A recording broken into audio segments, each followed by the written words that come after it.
try po natin hanapin tong tatlong percentile na to. So, yung P25 or the 25th percentile po. So, ang ating pong pagko-compute, we have 25 times 7 pa rin yung ating data. So, 7 plus 1 divided by 100. So, 25 times 7 plus 1 or 25 times 8 is 200 divided by 100. So, yung P25 po is equivalent to the value in the second position. So, ano yun? That would be 22. So, ito pang P25, pwede nating i-express in terms of quartile or in terms of decile.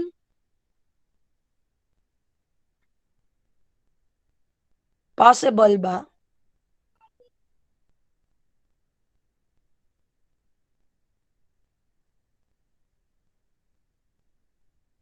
So, ano sa quartile yung nagre-represent ng 25%?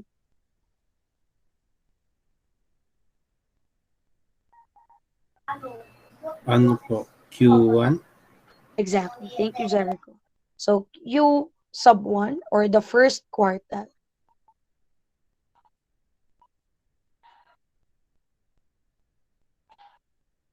So, for P50 or 50th percentile, so we have 50 times 8 is 400 divided by 100. So, we have the value in the fourth position, which is 25. So, yung P50, 50% yung katumbas niya. So, equivalent siya doon sa second quartile. Equivalent din siya doon sa fifth decile. At saka po sa median. So, yung last example natin would be P75. So, that is 75 times 8, which is equivalent to 600 over 100. So, P75 is in the sixth position. So, 75 yun guys. I do have a typo errors po doon. So, yung nasa sixth position is the value 32. So, in terms of quartile, may equivalency po to, which is the third quartile, but we cannot express P75 in terms of decile. So, kanina, doon sa decile, nakapagtuos tayo ng value ng D8 at saka D3. So, yung D8 at D3. So, kung i-express ko yung 80% sa percentile, saan kaya siya equivalent? Pang ilang percentile, I mean, yung equivalent ng D8.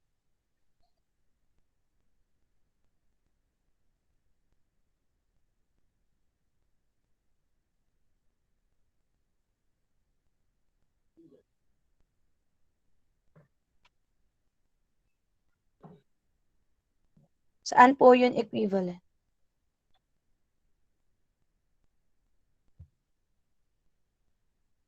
So, di ba pag P75, 75%.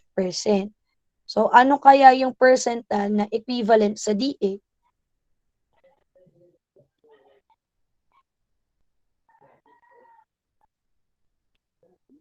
Anyone?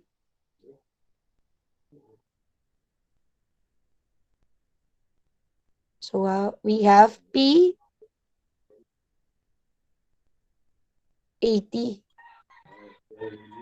So, P80 is equivalent to 80% and D8 is also equivalent to 80%. So, that means kung D3 yung i-consider natin, pang ilang percentile yung equivalent sa D3?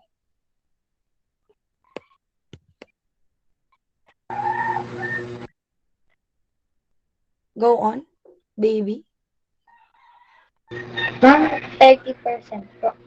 Okay po. So, that is P30. So, 30th percentile is equivalent to the third decile, same as P80 or 80th percentile is equivalent to the 8th decile. So, meron sila na equivalency po. So, mas maraming mako-consider po na equivalency in terms of percentile at saka decile compared to the quartiles. So any question po with the aspect of measures of central or measures of fractals and quantiles? May mga katanungan po ba?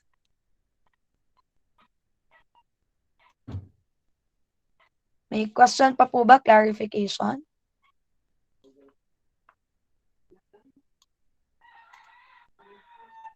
So I think wala naman po. So let's proceed to another concept.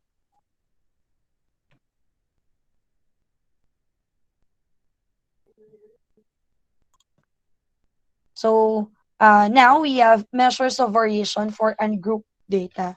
So ang binabanggit naman po dito ay hindi daw po sapat na malaman lang natin yung exact or kumbaga yung single value na magre-represent sa dataset.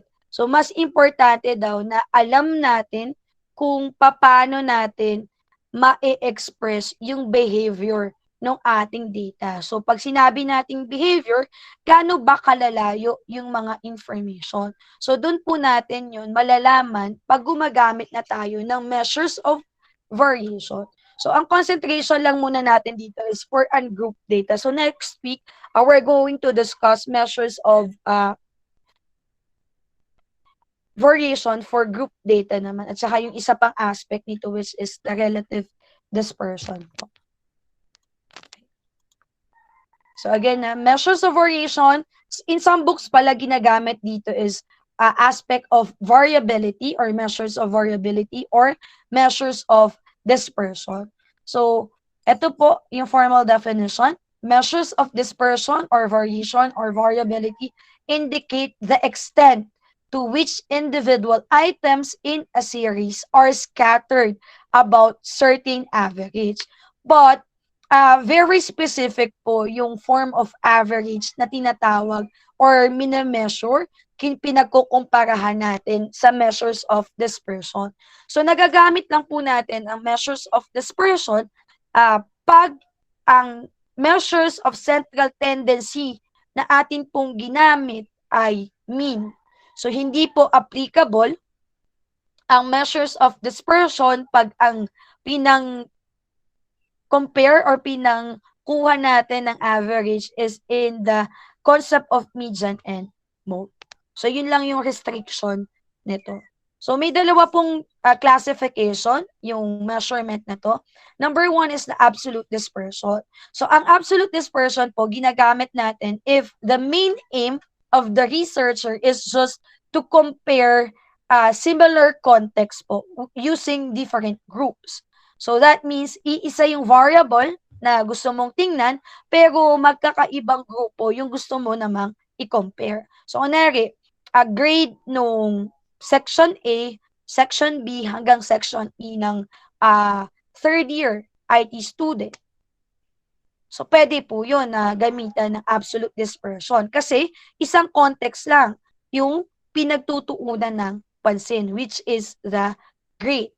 O kaya naman, kung hindi nakaspecify kung ano yung variable at ang naka-indicate lang ay mga given mismo, so kailangan yung ma-assure na same sila ng unit of measurement. So, hindi tayo directly nagko-compare ng mga measurement under absolute dispersion na yung isa ay naka-express, yung isang dataset ay naka-express into centimeters, tas yung isa naman naka-express into millimeters. So, yun po ay i-convert nyo muna. So, pwedeng si centimeters i-convert sa millimeter or vice versa po.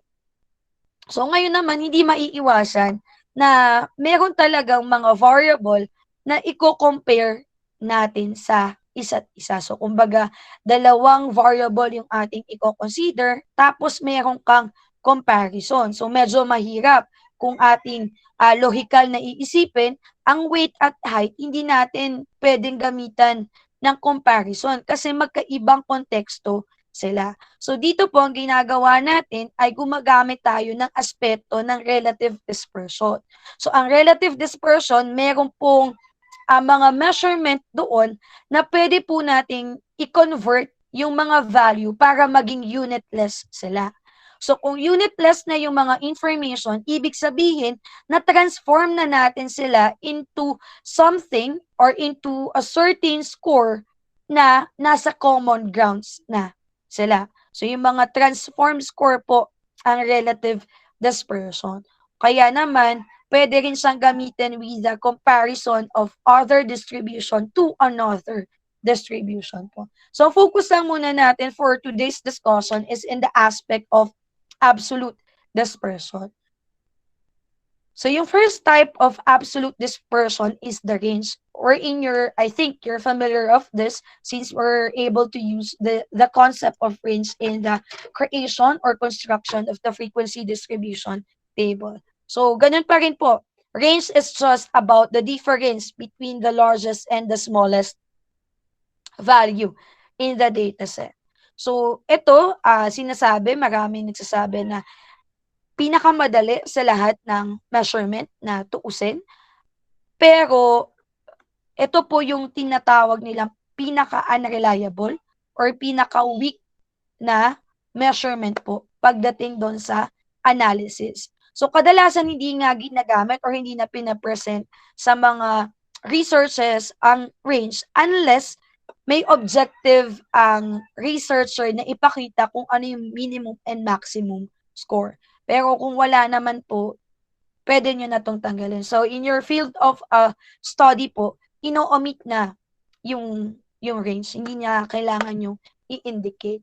So, kaya po to tinawag na weakest form of measurement dahil po doon sa kanyang property na siya daw po ay relatively crude doon sa dataset. So, pag sinabi po natin crude measurement, hindi po fully na-explain nung computed value yung whole property or whole characteristic ng ating mga information. So parang ang dito lang daw, ang aspeto ng range, nakabase lang yung pagsasabi niya ng variation or yung spread ng data base sa extreme scores. So yung extreme scores po na kinoconsider natin ay itong dalawang to. So, dyan lang po yung dinidescribe niya.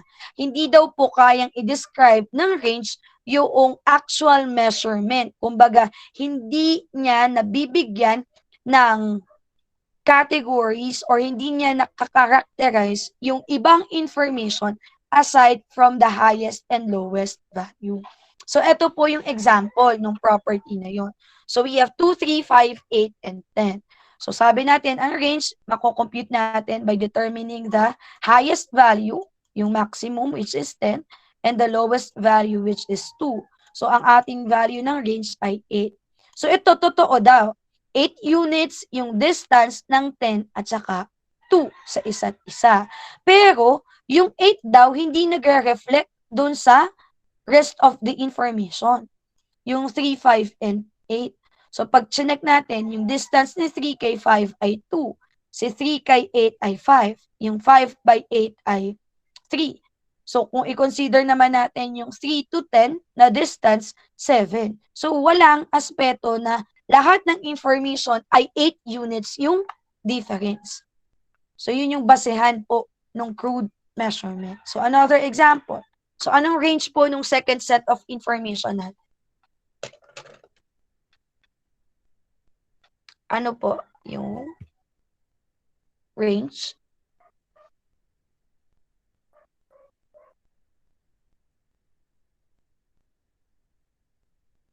So, 115 minus 101. So, yun po ay magiging 14. okay. So, yung 14 uli, ang description lang nun para sa extreme scores. Pero yung nasa loob na 107, 105, 109, walang aspect of 14 doon. So, naintindihan po bakit tinatawag silang crude measurement?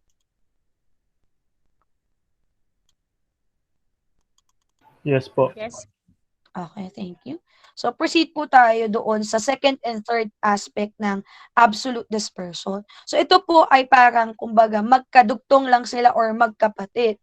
So, ang variance and standard deviation, isa lang po yung pamamaraan kung paano natin sila i-interpret. At ang kanila pong definition is that they tend to measure how much the data is spread out around the mean. So, kung nare-recall nyo yung property ng mean, last time, di ba nabanggit doon yung sum of deviations, na kung saan daw, pag minus natin yung data doon sa mean na na-compute, ang magiging sum daw ng deviation nila ay 0. So, dito naman po, ang kino-consider natin, yung square of the sum nung atin pong measurement, ang sinasabi niya, makakuha tayo nung less value pag mean yung ginagamit. So, kung ilalagay pa natin sa aspeto na i-consider natin kung ilang information yung ating na-generate, yun po yung distances ng kabuuang data na meron tayo. So, parang individually, chinecheck natin ano ba yung distance ng mga data sa bawat isa po. So, yung isang presentation, yung nandyan po sa slide, yan po ay tinatawag na mga computational formula. Pero, yung definitional formula for the variance and standard deviation, ganito po natin yung isinusulat. So, kunwari, variance of a population data. So, ito po ay represented as sum of x sub I minus the mean quantity squared over big F. So, yan po. So, anong ibig sabihin nito? Yung distance ng data natin, original data natin, i-minus natin doon sa mean. So, gaano kalayo yung isang data sa mean po. So, ito yung computational formula natin. Pero, kasi hindi naman palaging i-require kayo to solve the mean just to get the variance and standard deviation. So, it's easier for us to compute to compute using the computational formula. So, example, we have here the variance.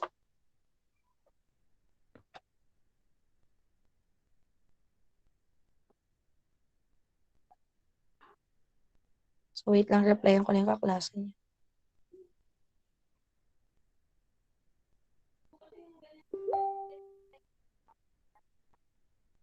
Ayan po. So, for this, meron tayong two formula ha. For population, computational formula for population characteristic, and for the sample. So, for the population variance, that is denoted by sigma squared. So, sigma squared is equivalent to the big N, which is the total number of population, times the sum of x sub I squared. So, that means you have to square first each value before getting the sum, minus the quantity of sum of x sub I. So, get the actual sum of your actual observation before getting the square of that value divided by n squared. So, for the standard deviation, as you can see, we have two formula here. So, nakadepende po yan doon sa given. So, kung ang nire-require lang sa atin nung isang problem is just to have the standard deviation, ang gagamitin yung formula ay yung first formula na naka-indicate dito, yung mas mahaba. Yung sigma is equivalent to square root of n sum of x sub I squared minus the quantity sum of x sub I quantity squared all over n squared. But if the given is already or if the variance is already known, so you just have to use the second formula. So, ang gagawin mo lang, pag meron ng value ng variance, you just have to get the square root of the variance. Then that will serve as the value for the standard deviation. So, for the sample variance naman po, it is represented by s squared. So, that is n times sum of x sub I squared minus the quantity sum of x sub I quantity squared all over n times the quantity n minus 1. And for the standard deviation, again, the longer formula will be used po if the objective is just to compute for the standard deviation and you don't have enough information or you don't have any information about the variance. So, yung S is equal to square root of S squared, or S is equivalent to the square root of the sample variance will be used if the sample variance or the value of the sample variance is already known. So, example 1. The following numbers were obtained by sampling a population. So, find the variance and standard deviation of 2, 4, 7, 12, and 15. So, first is you have to identify yung mga information ba na meron ako ay galing lang sa population or galing siya sa sample. So, base po doon sa nakalagay na instruction or situation, saan po nanggaling yung data?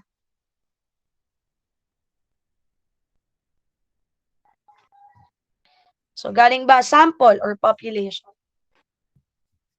Population po. Population ba? So, take note. So, the numbers were obtained by sampling a population. So, sampling a population means, Sample. okay. Sample pala ata. Okay. Exactly. Sample po siya. Pag may sampling process, 'di ba? Ang sampling process, ang sinasabi doon is we have to identify certain representative for the population. And the representation or the representative of the population is also known as a sample. So, sample formula lang po yung ating gagawin. So, ang akin po ay yung pamamaraan. So, you can deviate to this solution po. Ha? So, if you have a different manner of solving this, so as long as you won't violate any mathematical rule, that would be acceptable po. Pero yung isa pong pamamaraan na pwede is through this po. So, you create a table with 2 columns. Yung sa first column po na ilalagay nyo is the value of x sub I. So, yung x sub I po, ang nire-represent niya ay yung actual na dataset na nakuha natin or yung information na nag-gather ninyo. So, yung 2, 4, 7, 12, and 15. So, yung second column naman po will be represented by x sub I squared. So, that is 2 squared is equivalent to 4, 4 squared is equivalent to 16, 7 squared is equivalent to 49, 12 squared is equivalent to 144, and 15 squared is equivalent to 225. So, after doing that, you get the sum of each column. So, ano yung total dun sa sum of x sub I?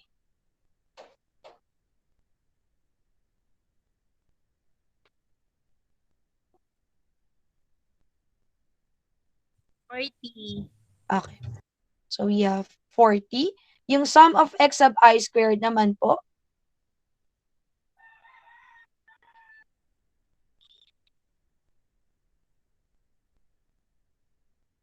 438.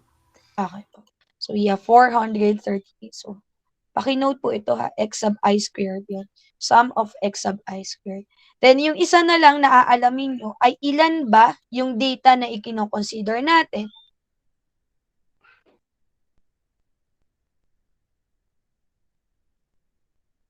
Okay po. So, yun yung magiging value nung n. 5.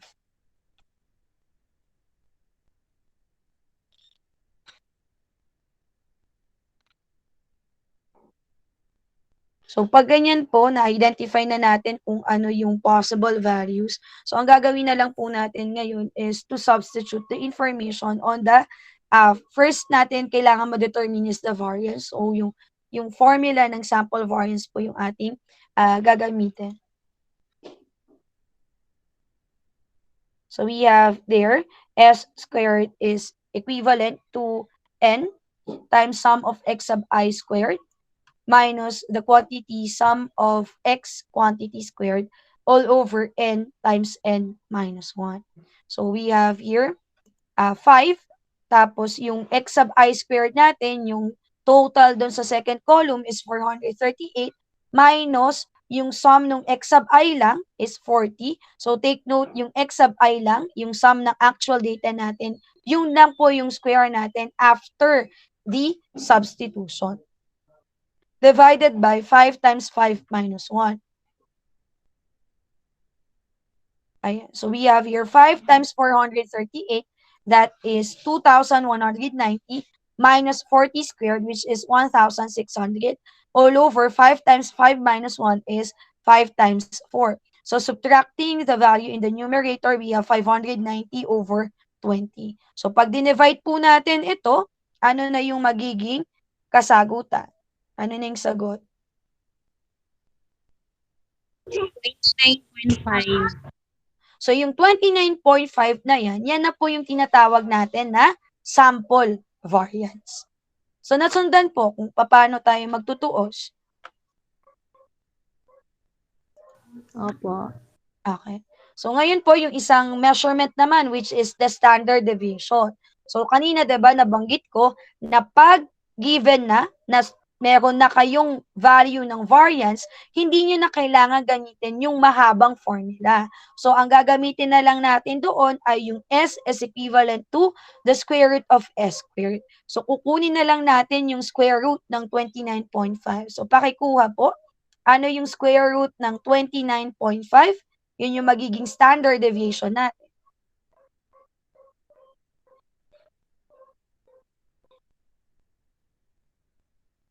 We have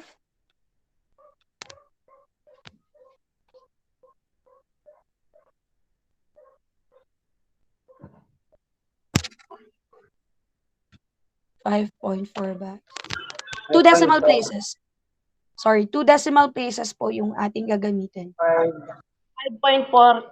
5.43. Okay. So we have approximately 5.43. So that is the sample standard deviation. So dito nga lang, kanina 'di ba sabi ko pwede tayong mag-compare. Pero since isa lang yung dataset natin, ganyan lang po natin sa state. So, wala po tayong interpretation na sasabihin natin na maganda yung distribution and all. Kasi, masasabi lang natin na mas maganda yung distribution pag meron tayong basis for comparison. So, pag nag-explain lang po kayo dyan, sasabihin nyo lang that, for example, the mean of the blah blah blah is this with a variance of blah blah and a standard deviation of 5.3. So, ganun lang po yun. Kahit po sa research paper, unless may mga indicators kayo na ginagamit. Yeah. So, example 2. The following scores were given by 6 judges for a gymnast performance in the vault. So, 5, 7, 9, 7, 8, and 6. So, find the standard deviation for the population. So, nakaspecify naman, population, yung aspect na ating titingnan kasi wala naman naka-indicate dito that they've conducted sampling process and all. And focus lang kayo with the aspect of standard deviation. So, similar po nung ating solution doon sa first example, create a table with 2 columns. The first column will represent the actual observation and yung second column po will be the square of each actual observation. So, we have 7, 5, 9, 7, 8, and 6. So, 7 squared is 49. 5 squared is 25. 9 squared is 81. 7 squared is 49. 8 squared is 64. And 6 squared is 36. So, pakikuha po yung sum ng first column. Ano yung total?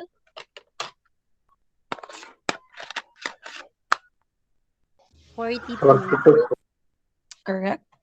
For the second column, what is the sum?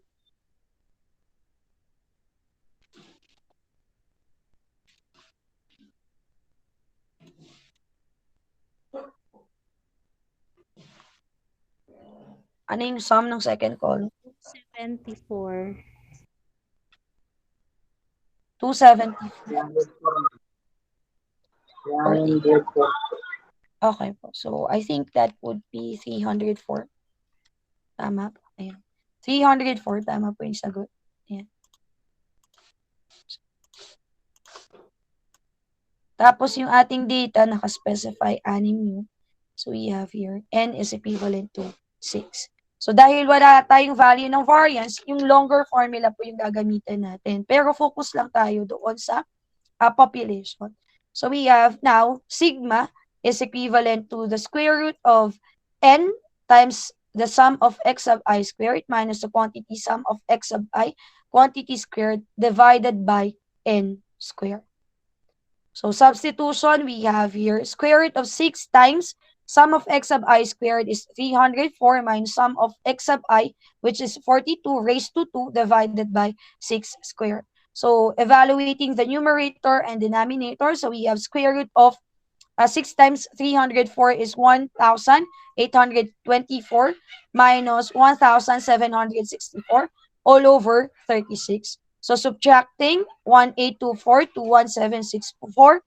So, we have 60. So, the standard deviation now will be square root of 60 over 36. So, pag dinivide po natin yung 60 over 36, so paki-check nga po kung tama. Ang value po noon ay 1.667. 1.67.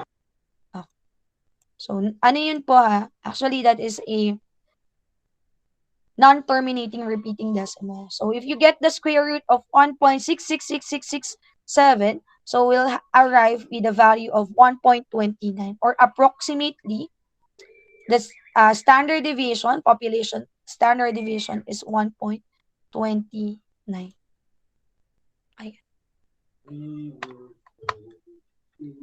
Clear po yung paggamit ng population formula?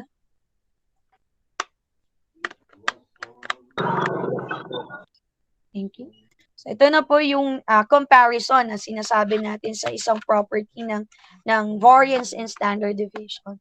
So, a consumer group has tested a sample of 8 size D batteries from each of the 3 companies. So, the results of this test are shown in the table below.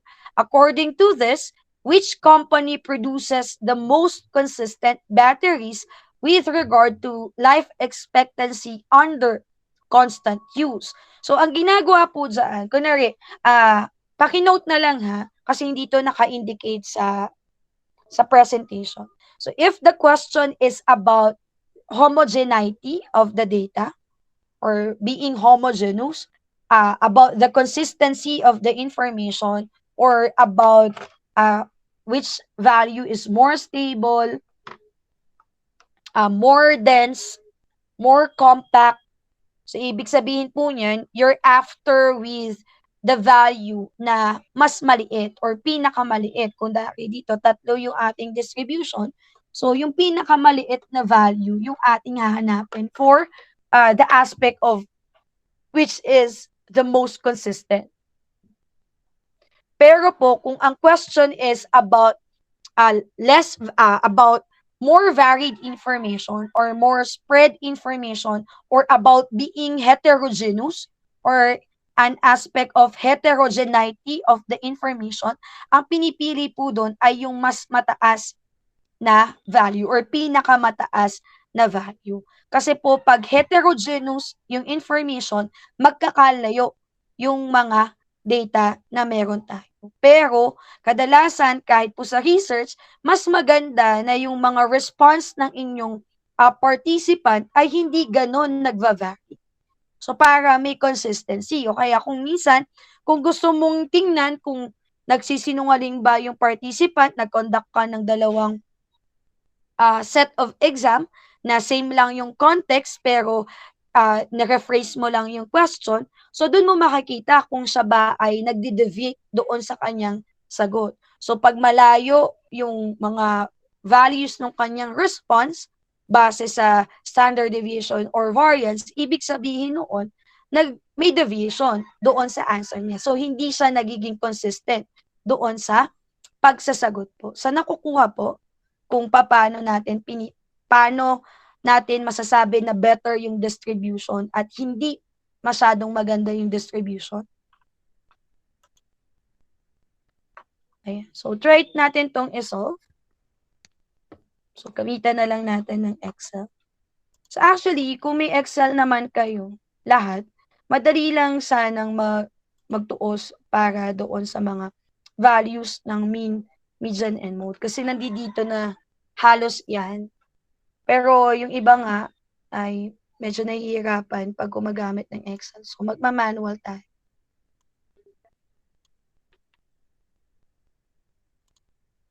Ayan po. So, for this, may naka-indicate na po dyan na ever so bright, dependable, and beacon. So, yun yung 3 companies na kino-consider natin. Then, yung mga naka-fill po na yellow at hindi naka-bold na font or text, yun po yung mga actual dataset natin. So, yun yung 8 na sample ng mga batteries. So, ngayon, yung x sub I squared naman po dyan, ang ginawa lang natin dyan, kinuha natin yung square ng mga values. So, for example, if we're going to consider 6.2, so that is 38.3 44. So, 6.2 times 6.2. Kung 7.1, that is 50.41 and so on. So, ganun din po for the aspect of dependable and beacon. So, after nun, kunin natin yung sum. So, sum ng x sub I, sum ng x sub I squared. So, for ever so bright, the total of the actual observation is 56.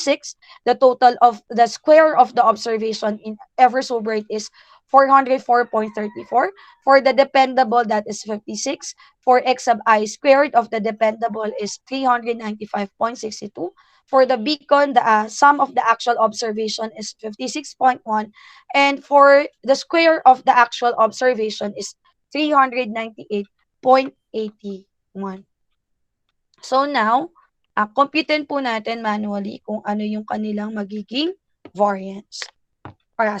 Standard deviation. Bali po pala dun sa ating distribution, walang naka-indicate kung anong measures of variation yung gagamitin natin. So just in case you encounter this, automatically po ang ating gagamitin is the standard deviation.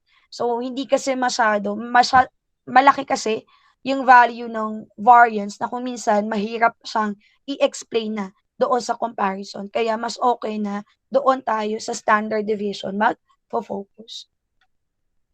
Ayan. So, consider muna natin. Papina lang ako ng video. So, for ever so bright,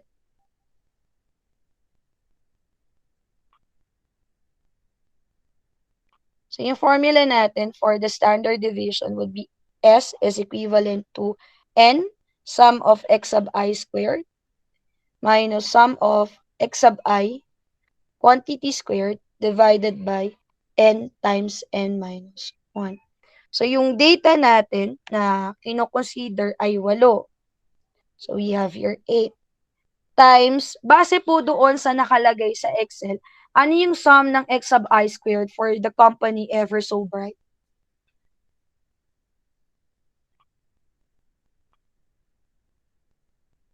So, pakicheck po. We have 56. x sub I squared. Sum of x sub I raised to 2. 404.34. Okay po. Thank you. Minus, ito po ngayon yung sinabing 56. So, sum of x sub I lang siya. So, 56, tapos, i-raise daw natin by 2. Divided by 8 times 8 minus 1. So, simplifying this, so pag minultiply natin yung 8 by 404.34, so yung magiging sagot po natin ay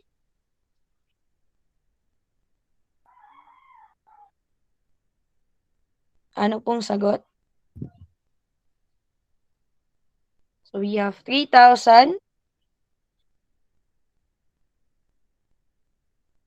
point 72. minus 56 squared. So, that is 3,136 divided by 8 times 8 minus 1. So, we have here 7. So, pakisubtract po yung numerator.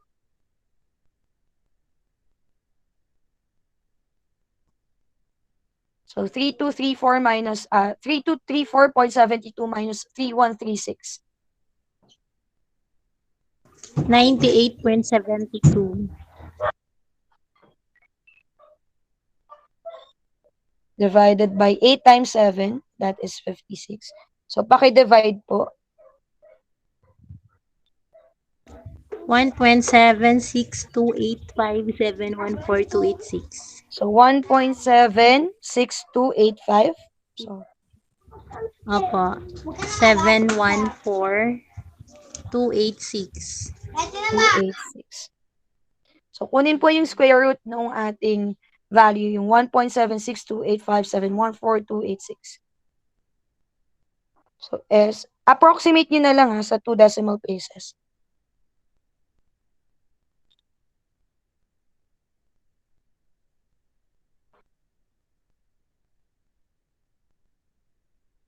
So, S is approximately equivalent to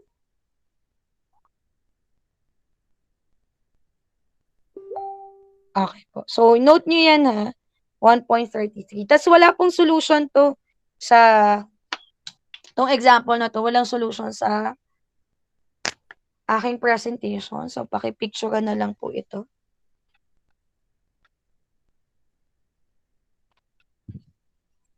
So, okey na po, puwede ko ng burahin? Ma'am, pwede pong layong konti. Sorry po. Okey na?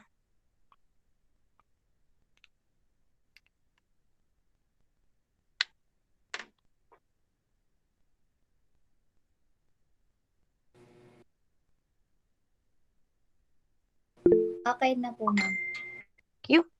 So, yung dependable naman yung ating i-consider. So, nag-iba lang doon ay yung x sub I squared.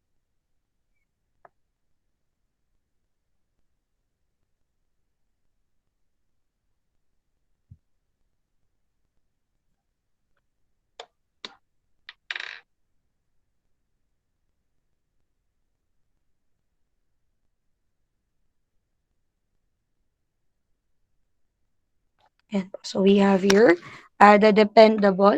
So, ano yung sum of x sub I squared for the company dependable?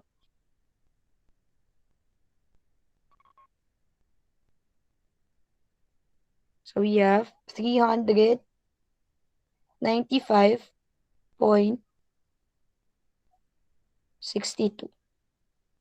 So, still, yung sum of x sub I for dependable is 56. So, 56 squared over 8 times 8 minus 1. So, 8 times 395.62 is, ano pong product nito?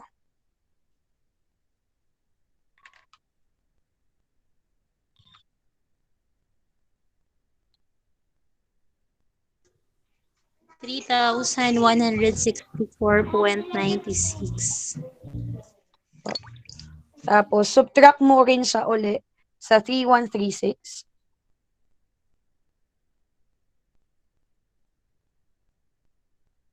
$28.96. Alright. So, we have 28.96. Tapos, yung 28.96 na yan, i-divide mo by 56.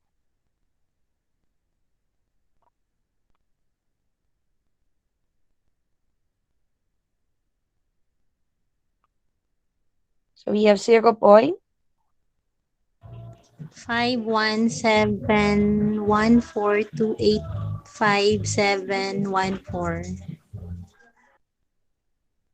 Pa-check ako na yun kung tama. 51714285714.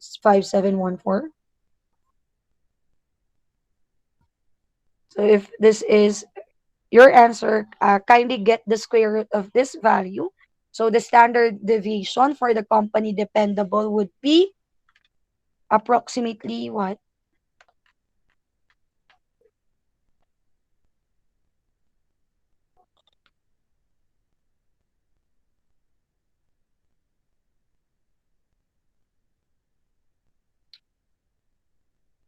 So, this is approximately 0.72. Tama ba? Yes po, ma'am. Okay po. So, screenshot po uli ako.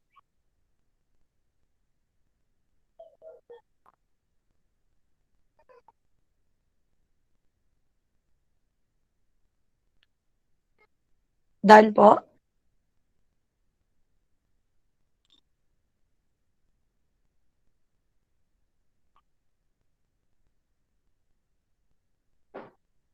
So, yung third naman na company is the Beacon.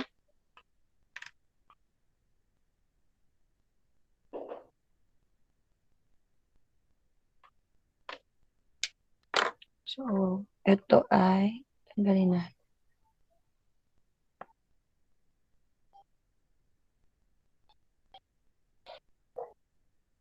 So, for the sum of x sub I squared in the company Beacon po, so that is 398.81 minus yung sum ng x sub I, which is 56.1 squared.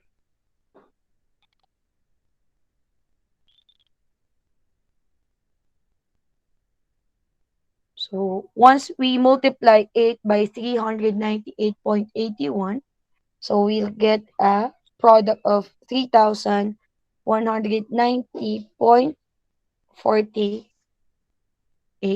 So, kindly check, guys. Minus, ano po yung value ng 56.1 squared?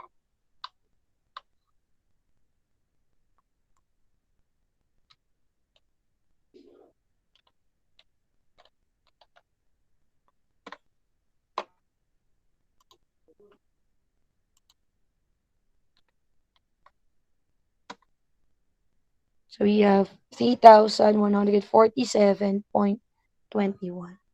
So after that, we get the difference of 3,190.48 and 3,147.21. So yung magiging value po niya ay 43.27. So for 43.27 divided by 56,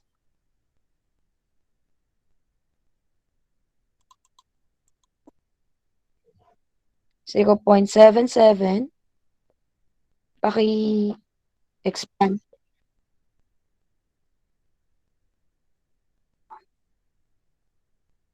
714. So get the square root of this.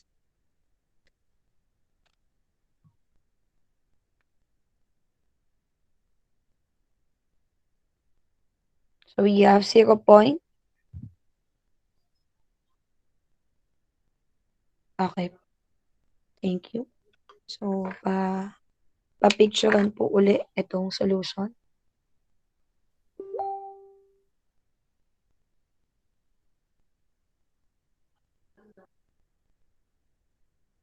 Done? Yes po. Okay, thank you. So, doon sa ating summary ng ating mga standard deviation, so yung mga value, lagay na lang natin. We have here the ever so bright, dependable, at saka yung beacon. Tapos yung standard deviation nila. For ever so bright ay 1.33, dependable is 0.72, and for beacon that is 0.88. So ngayon yung question is, which is the most consistent company in terms of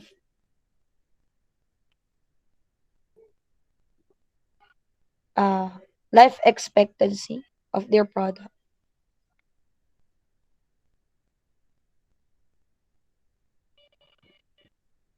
So ano po yung sagot natin dito?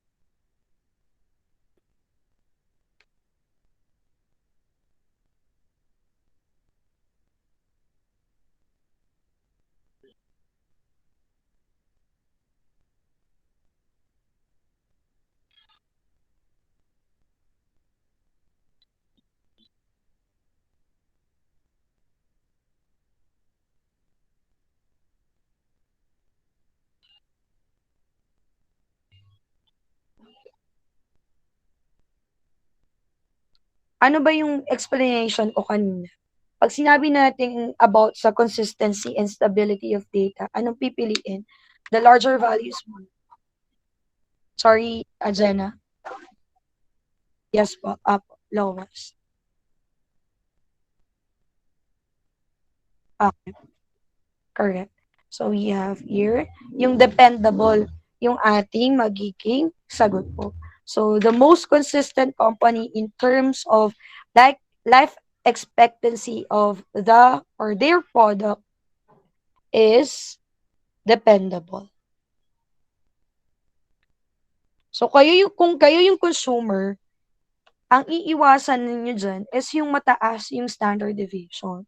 Kasi ibig sabihin niyan, may mga chances na makakakuha kayo ng product na sobrang ikli nung life expectancy or sobrang tagal naman niya. So parang pag nagkaroon kayo ng comparison, bakit yung product nung una at ganito lang, 5 hours lang, for example. Tapos yung sumunod, 9 hours na. So medyo magiging problem yon kasi you're setting standards po for your product pero hindi nagma-manifest doon sa produkto ninyo. So, doon, at least doon sa dependable, medyo malalapit yung mga information. So, hindi ganun kasakit yung, kumbaga, mayroong 6 hours lang, tas yung isa 7 hours. So, it's better to choose yung dependable na company po in buying batteries pag ganito yung statement. So, clear tayo?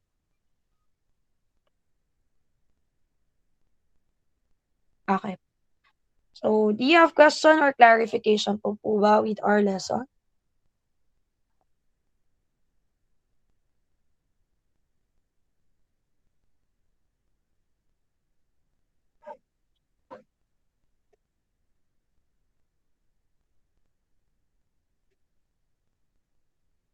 Yung denominator lang yung magkaiba sa kanila. So, 'di ba yung formula natin,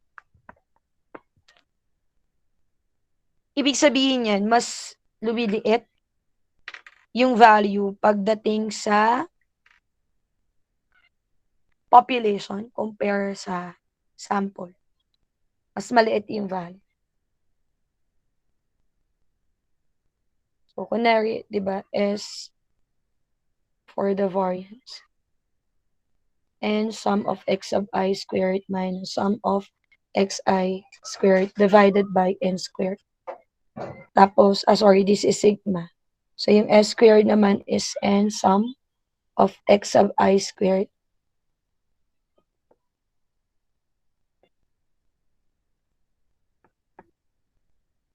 So, dahil mas malaki yung denominator, kahit magkatulad yan ng distribution na, kahit isang dataset. So, pakita ko na lang dito pala sa Excel file. So, para ma-visualize nyo. So, treat natin yung ever so bright ng measurement nila for variance. Tama? Zena, variance yung tinatanong mo. Ayan. So, gamitan ko na lang dito ng formula. So, variance.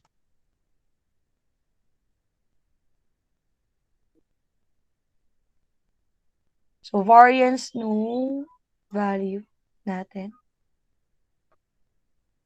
So, VAR-P, variance of the population po yun. So, A4 to A11. So, we have 1.54. So, pag ang nilagay ko dyan ay VAR-S for the sample po yun. So, this is A4 to A11. Ayan. So, mas maliit yung value sa population compared sa sample. Kahit same yung value niya. Kasi, mas malaki yung denominator ng population compared doon sa sample po. Kasi yung sample natin, base doon sa kanyang formula, yung n na value, kung 7, babawasan mo pa siya ng isa. So, kung meron kayong dito, kunwari, 8 yung distribution natin, for sigma, nakadivide siya by 8 squared. So, equivalent yun by 64. Pero, pag S squared lang, so that is 8 times 7, equivalent lang siya sa 56. Pero yung manner of solving, similar rin lang sa lahat. So, ganun na rin lang. Okay.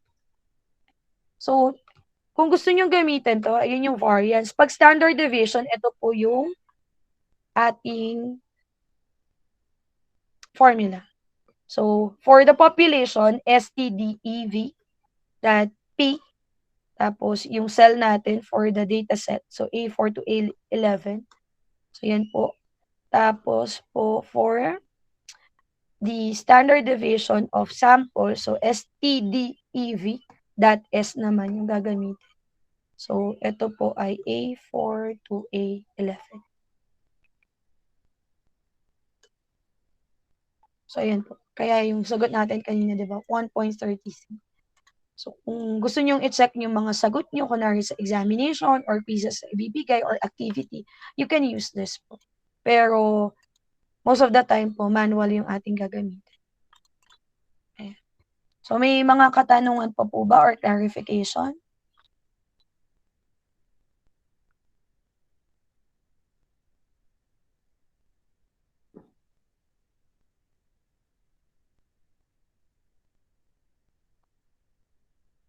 So, if none po, kindly open your camera.